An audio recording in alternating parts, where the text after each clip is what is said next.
I was very curious about this movie in general. I wanted to see how the chemistry would be despite potential disagreements behind the scenes, plus to see a lighthearted and fun depiction of LGBT characters.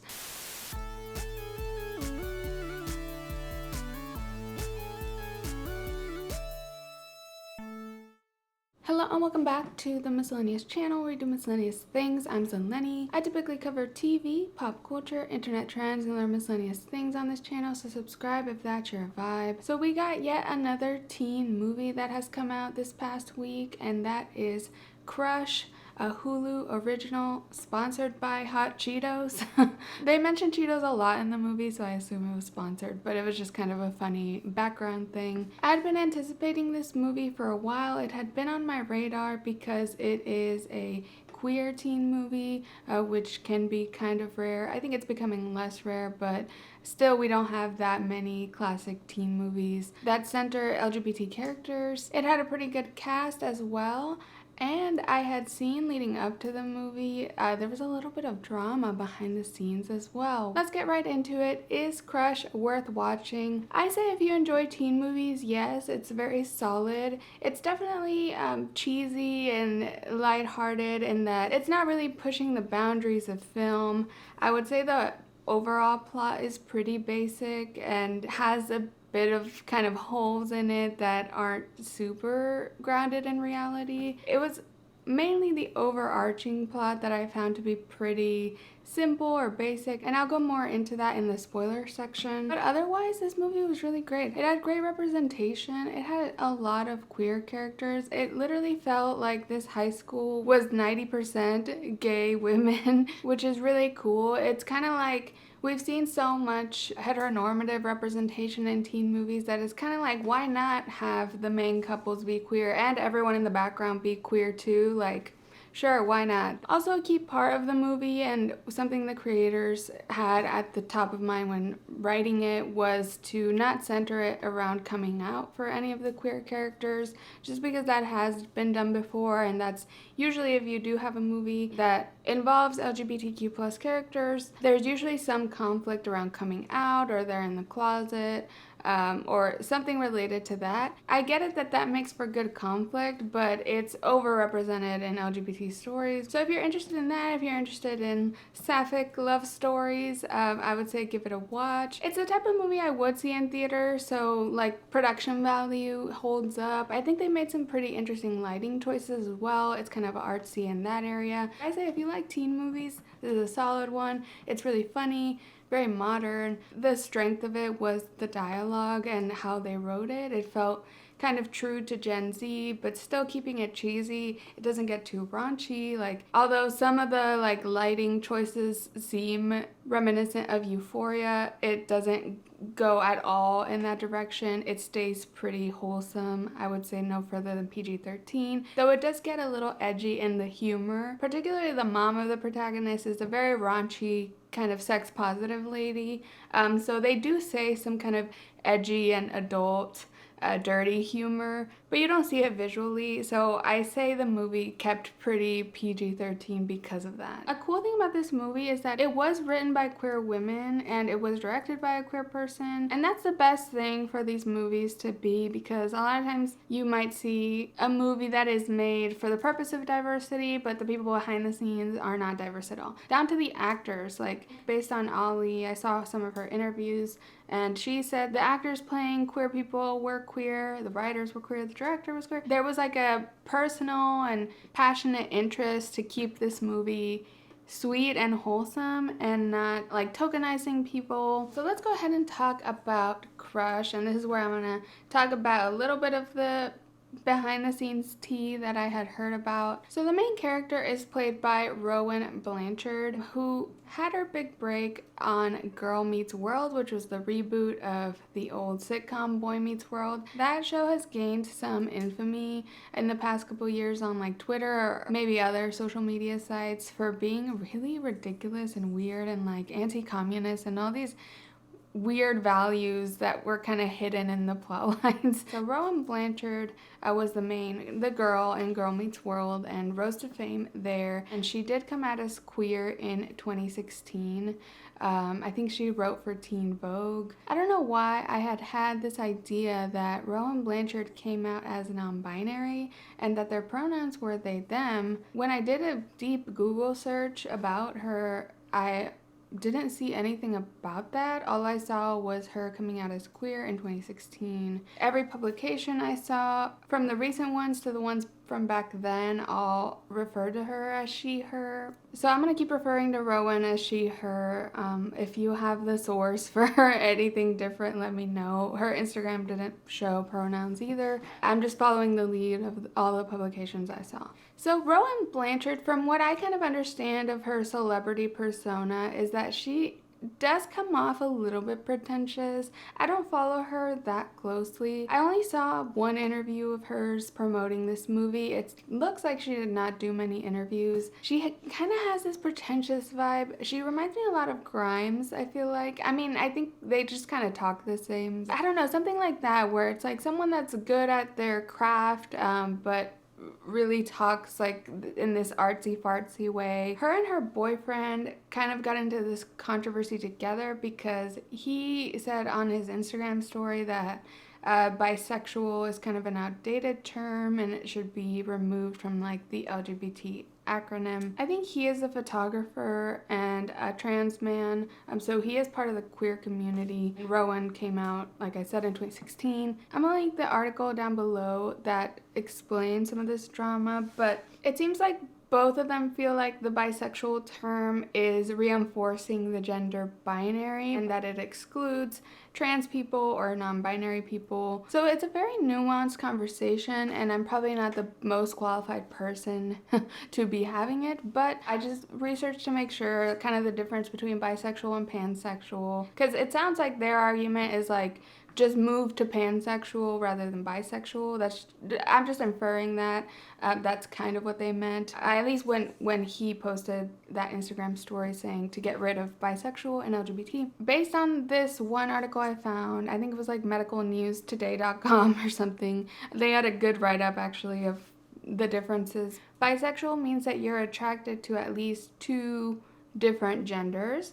So that does not mean that it needs to be you're attracted to both people that identify as male and female. It could mean you are attracted to people that identify as male and non-binary. While pansexual just means I could be attracted to anybody regardless of gender. And I see why people got upset at Rowan and her boyfriend for perpetuating these beliefs. Rowan's offenses were less like direct. I mean, she was liking tweets. There's particularly one tweet that was about women who are straight married and bisexual are like those people from college that studied abroad once, like 5 years ago. They'll weave it into any conversation. It's definitely a tweet with some inherent biphobia inside of it. So this all comes into play because Rowan Blanchard's co-star and love interest is Auli'i Cravalho, who was a voice actress for Moana on Disney, and she also came out as bisexual in 2020. So Auli'i actually posted a TikTok where she duetted someone that was excited about Crush coming out. It was around when the movie was announced. And the caption of that TikTok said, "She is still biphobic though, but this movie is so cute and queer." This was a pretty clear passive-aggressive call out of Rowan Blanchard. And she even responded to a comment on the TikTok that's like, "I'm literally crying, this is your coworker." And she responded, "I was crying too." So it sounds like there perhaps maybe was an incident on set. So that's very unfortunate to hear, especially for such a cute and wholesome movie. It's sad that there is drama, but just on how Rowan comes across in interviews, like, I'm not surprised that she would ruffle feathers. She just seems like that type of artsy, pretentious person. I'm probably just assuming too much. Like, I don't even follow her very closely. I just get that vibe, but it is awkward that they had this beef. I didn't notice it come across on camera, at least. I mean, I think they're both seasoned for their age and professionals. The rest of the cast was less seasoned than these two. A lot of young people in this that I hadn't seen before, but I enjoyed. However, there were a couple of adults that I really enjoyed. Firstly, our queen of every single rom-com, Michelle Buteau, had to be in this. She's collecting those teen movies like Infinity Stones. We called it in Moonshot. We saw her in Marry Me. We've seen her in Work It. We've seen her in Someone Great. And I'm excited because there's a new season of The Circle coming out soon that I'm going to be making a video about. So we're going to see her yet again on The Circle real soon. So I love Michelle Buteau. She always kills it. She's a hilarious comedian. She played the principal in this movie. She always plays some sort of like authority figure in these. In Moonshot, she was captain of the spaceship. In Crush, she is the principal of the school. Very similar character to all of her others. Just this funny delivery, kind of relatable humor to her. And then another adult that I was more surprised by because I had been warned by one of y'all that Michelle Buteau was in this. Megan Mullally played the main character's mom, and I was so impressed by her portrayal here. Although this movie was really silly, like Megan Mullally just committed, and she really won me over as like respecting her just as much as I would respect like a Tina Fey or an Amy Poehler. Like I feel like she doesn't get her flowers the way they do. I mean, they have the kind of SNL fame and their huge own sitcoms and stuff, but Megan Mullally I feel like is on par with them comedy wise. Just her delivery was so good. She played this really kooky character of like a really supportive, sex positive mom. She often will play these sexually charged characters and she's just so good at it. Alright, so let's get into my thoughts on the movie. First is our quick recap of the plot. I think the overall plot was the main flaw of it. I think I liked this movie a lot, just like as a collection of scenes, but the through line and arc of it all, not the most graceful, I would say. Paige is our main character and played by Rowan Blanchard. She is an artist trying to get into a summer program at Cal Arts. The prompt that she has to submit work about is describe your happiest moment, and she can't think of her happiest moment. When she came out to her mom was super supportive because that's the type of mom she is. The only other moment she can think of was when she developed a crush in elementary school for a fellow classmate named Gabriella. So Paige has a crush on Gabby, and Gabby has a twin sister named AJ. And AJ is a little bit more like emo skater vibes. Gabby and AJ are both queer. Paige has a best friend named, what is the guy's name? Oh my god, this guy, Dylan, who is a straight guy.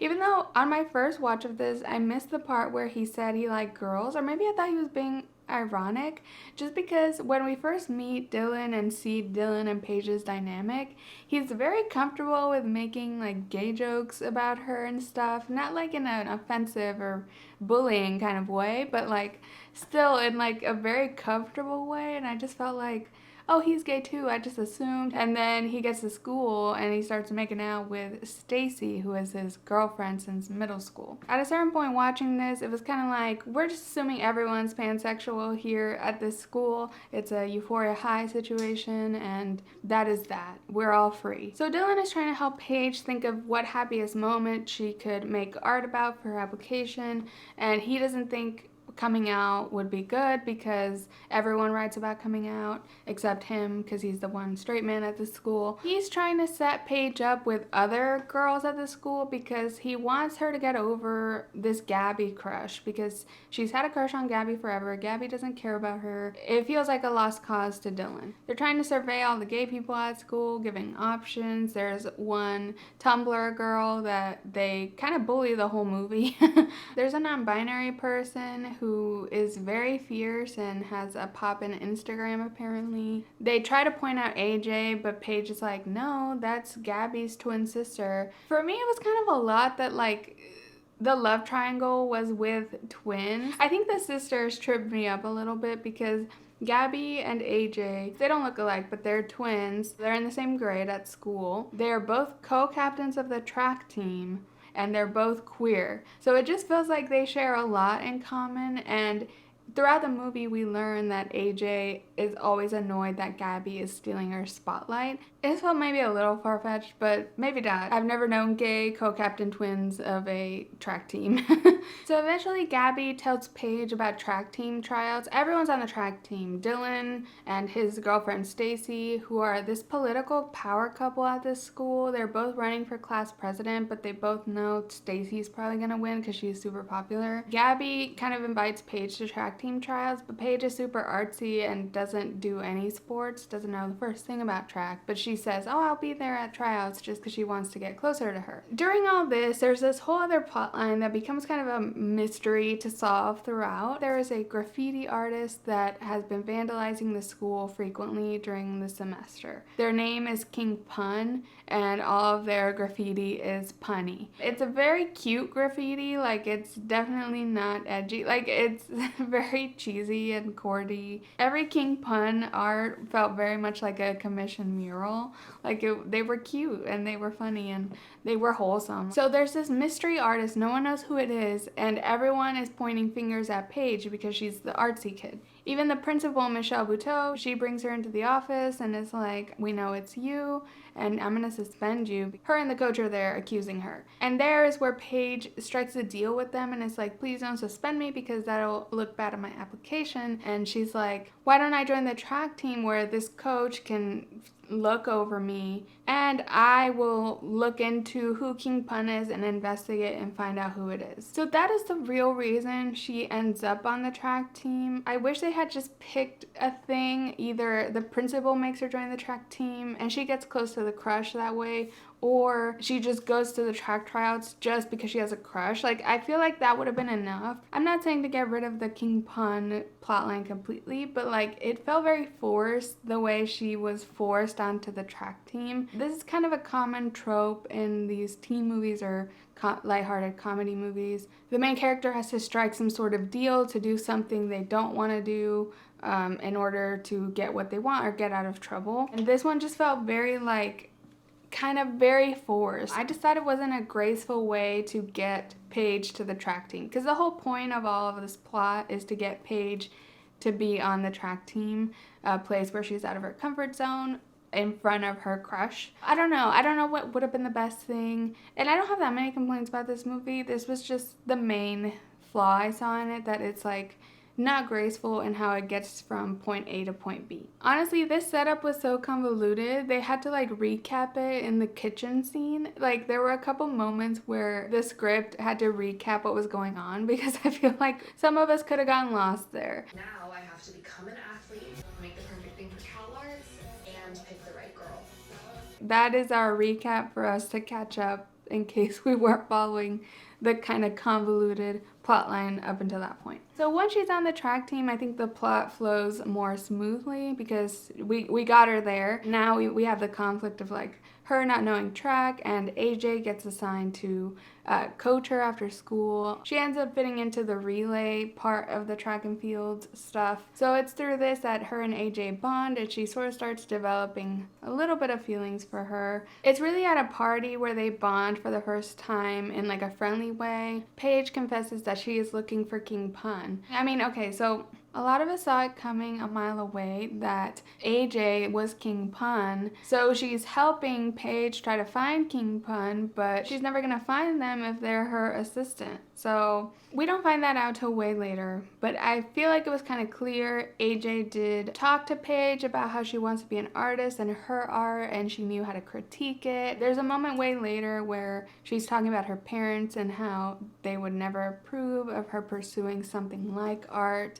That was another hint. We have one part where Paige finds a notebook on the floor right where AJ had been standing, and it is King Pun's notebook. So there were kind of a lot of hints dropped throughout, and I was hoping kind of King Pun would be someone else so that it would really feel like a twist, but it's alright. It was AJ who was King Pun. I mean, she also looks like the type that would be a graffiti artist because she had that grunge vibe going and her skateboard. Like, it all just fit too perfectly. Eventually, Paige is trying to do this stakeout thing to catch King Pun in the act. The group kind of splits off here, and Paige and Gabby end up walking together and they end up hiding behind a sign but end up kissing. However, the kiss ends up being super awkward. Paige is confused and Gabby's confused, and they both acknowledge like it wasn't magical, much to Paige's surprise after having a crush on her for like 10 years or whatever. This had actually been Paige's first kiss, and it was earlier in the movie where she told AJ that she had never had a kiss before. So that comes into play later when they're playing 7 minutes in the bathroom, because they don't want to say 7 minutes in heaven because it perpetuates Christianity. Also, like, the rules are more loose. You don't have to make out. It's just encouraged. In general, the writing of this movie was really great. I feel like it incorporated like kind of modern Gen Z culture while still staying cheesy and also like timeless in a way. Like, there are things in this movie that will for sure date it when we look back on it in the future, but at the same time it has a heart to it and like a universal kind of teen unrequited love and love triangle situation that is pretty timeless. So I think they did good striking that balance of like modern Gen Z, true to this generation, but still keeping like a polish to it. Does that make any sense? It stayed modern and witty with its script without going too far with it either. They're doing an overnight trip, track meet thing, and that's where they're playing 7 minutes in the hotel bathroom. AJ and Paige end up being chosen. It's actually not a fair random choice because Dylan intervenes to make it happen. Paige and AJ end up in the bathroom and they end up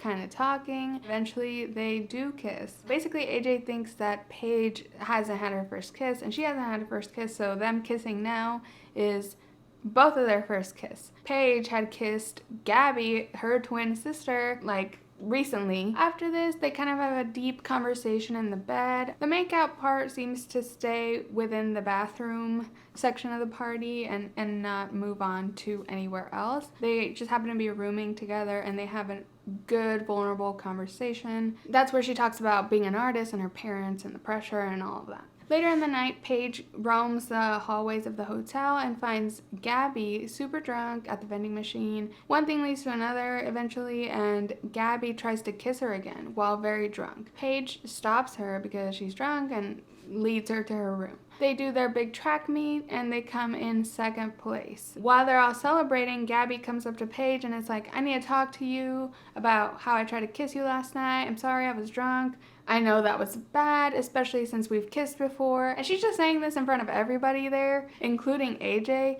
And AJ freaks out when she hears this because she's like, how dare you? And you kissed my sister, like, out of everybody. She's mad because also Gabby's always stealing her spotlight. Lots of information revealed there. And this is also where AJ confesses that she is King Pun, kind of to take a jab at Paige for hurting her in this way. And again, this was the other part of the plot where I feel like they got from A to B kind of clumsily. Like, the goal was to have all the information out in the open, and it just feels very random that Gabby came up to the whole group and just confessed everything that had happened. Also, the revelation of King Pun was just very like, oh, okay, we're doing all of this right now. Like, I feel like that revelation could have come from catching them in the act kind of thing, rather than just her telling us that she's King Pun. Once we have all the information out in the open, though, we're back on track for the plot, and now Paige needs to find a way to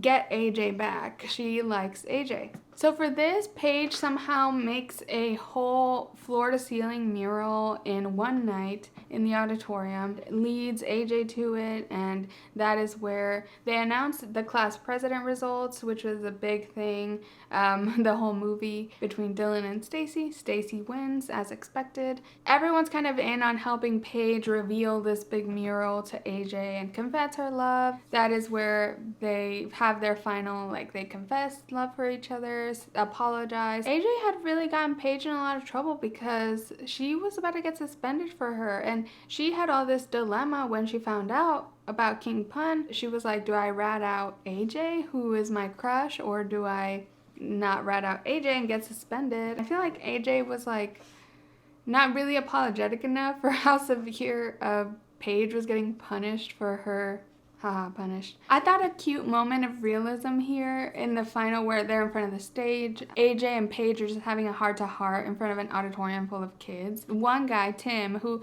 justice for Tim in this movie, he was such a funny, like, background character the whole time. Tim shouted, like, "Can y'all speak up? We can't hear." That's such a cute and accurate thing. If, like, two people were in front of an auditorium, like, you wouldn't be able to hear them. You know, you have this romantic moment going on. It's kind of melodramatic, and someone just kind of grounding it in reality, being like, "We can't hear y'all." And Tim was a funny character because he was the one blaming Paige and perpetuating that she was King Pun a lot, so they hated him a lot for that. They thought he was King Pun for a minute because they saw his car where King Pun would be, but it ended up that he was just trying to go to Renaissance Club. Chantal is another funny background character that popped up throughout the movie, and at the end she admits to both Paige and AJ that she had put a love spell on them. It's kind of funny that's like, oh, maybe that's why they ended up getting together finally. It was funny, she got a little redemption at the end. I think one of the biggest strengths of this movie was the representation. Like, we had a vast spectrum of queer representation, which was fun. And Stacy and Dylan were the representation for really annoying straight couples. I think they were one of my least favorite part of the movie just because they were so gross. They were just always making out, and I was like, they are doing too much. Though the part where they are having sex almost, or I don't know, they're hooking up with AOC testifying on the TV, like, that was actually really funny. But they were just so annoying and so one-dimensional. I almost feel like it is payback for how many one-dimensional gay characters we've had in comedies in the past. It does feel like karma a bit. I also feel like I noticed some nods to classic teen movies in this. Maybe they were unintentional, but it was cute. There was this one part at the track meet where there were some commentators. It kind of felt a little bit inspired by the commentators on Pitch Perfect. Those are dicey because at the time, the commentators on Pitch Perfect in general was like the pinnacle of humor, but when I've rewatched it in more recent years, it's definitely very problematic and messy, and like the commentators are the worst offenders of just like really edgy humor, to put it nicely. So I don't know if the scene in Crush with commentators was inspired by Pitch Perfect at all. They kind of need a redemption is what I'm trying to get at. And then I feel like this one was more intentional because it is more iconic, but at the end when they're all in the auditorium, Paige's mom is in the back filming with a camera that's almost identical to the one the mom has in Mean Girls. That's a very iconic scene.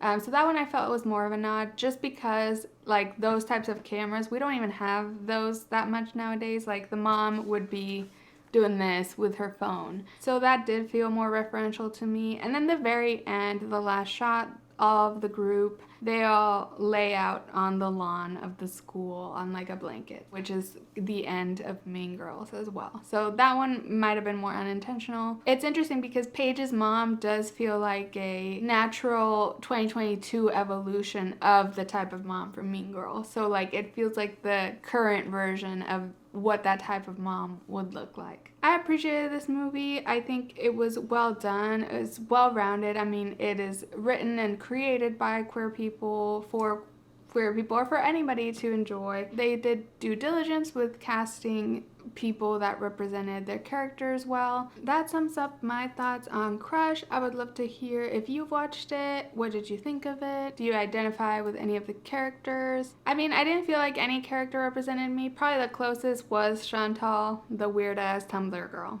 So that's all I have for today. Please like this video and subscribe to my channel if you enjoyed. I put out new videos twice a week about TV, pop culture, internet trends, and other miscellaneous things. And you can follow me at Miscellaneous on Instagram or Twitter to find out about new videos, or just turn on the bell notification here on YouTube. Thanks so much for watching, and I'll catch you in the next one. Bye!